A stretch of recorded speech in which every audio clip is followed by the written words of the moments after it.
Hi everyone. Today we are diving into a topic that hits close to home for many of us. Imagine waking up to a world where the land you love is slowly slipping away, where the storms you once knew about turned into fish giants, and where the future of your homes and communities hangs in the balance. This isn't just a story. It's the reality of many in Papua New Guinea and the Pacific. Climate change isn't just a distant threat, it's a daily challenge, but there's hope.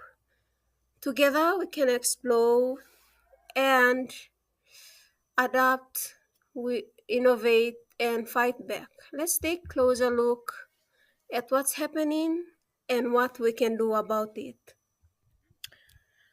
On our next slide, let's look at why climate change matters so much to PNG and the Pacific region. These places are really feeling the effects of a changing climate. They are dealing with big storms, floods, and seas that are rising higher. Even though they don't cause much pollution, they are the ones getting hurt the most. We need to help them get ready for these changes. Use nature friendly ways to grow food and catch fish. And together, with other countries to find solutions. It's important we act now to protect their homes and cultures. Okay, now let's talk about climate change and its effect. Okay, first we have the rising sea levels. Okay, this is because ice caps are melting and the ocean is getting warmer. This is a problem for low-lying islands like Tuvalu, where land and homes could be underwater by 2050. Next, we have extreme weather. Well, we've seen that more extreme weather like storm, hurricanes, and heavy rain, and these events cause a lot of damage and make it hard for communities to recover. Then we have coral bleaching. Well, coral bleaching is another issue.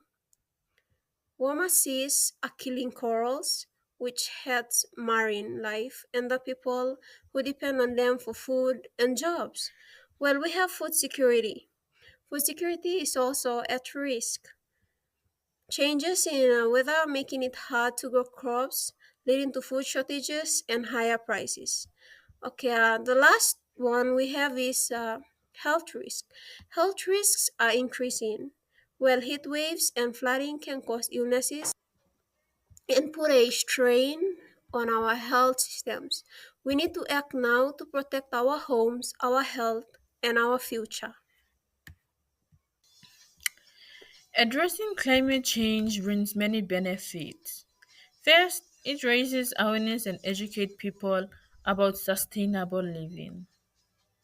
This helps communities make better choices for the environment. Second, it attracts funding for sustainable practice like renewable energy and conservation. This creates jobs and boosts the economy. Lastly, it builds stronger and more resilient communities that can better handle climate impacts. By taking action, we protect our planet. However, there are challenges. The economic cost of adapting to climate change can be high, putting a strain on budgets.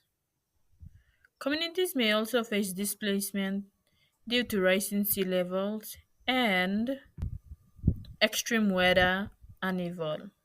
Additionally, cultural heritage can be lost as traditional ways of life are disrupted.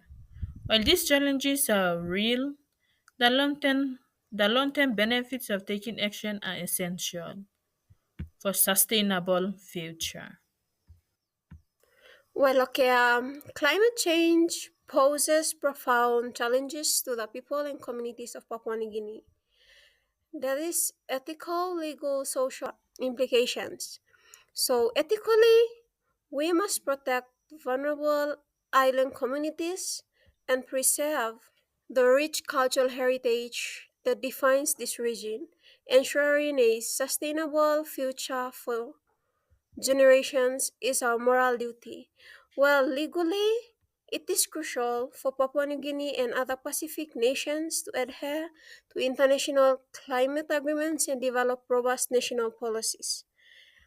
Holding major polluters accountable is essential to mitigate the impacts of climate change. And socially, we need to address the immediate health impacts from extreme weather and support economic resilience on low-lying islands. Managing climate-induced mitigation and displacement is also a critical issue, as many communities face the threat of rising sea levels. To effectively address climate change in the Pacific region and PNG, several key recommendations stand out. First, strengthening local adaptation strategies is crucial. This involves empowering communities to develop and implement measures that enhance their resilience to climate impacts. Second, promoting sustainable practice in agriculture and fishing is essential. By adapting eco friendly methods, we can reduce the carbon footprint of these sectors while ensuring food security. Lastly, enhancing international cooperation and funding is vital. This includes supporting initiatives that provide financial and technical assistance to vulnerable communities. By working together, we can build a more resilient and sustainable future for all. Okay, as we wrap up, let's remember that the journey to combat climate change is a collective one. From the smallest atoll to the largest continent, every action counts. In PNG and across the Pacific, communities are showing incredible resilience and innovation by strengthening local strategies, promoting sustainable practices, and enhancing international cooperation. We can turn the tide. Let's stand together for our homes, our cultures, and our future. Remember, the power to change is in our hands. Well, and that's a wrap up. For more details, check out the references on the slide. And let's keep the momentum going and create a brighter future together. Thank you.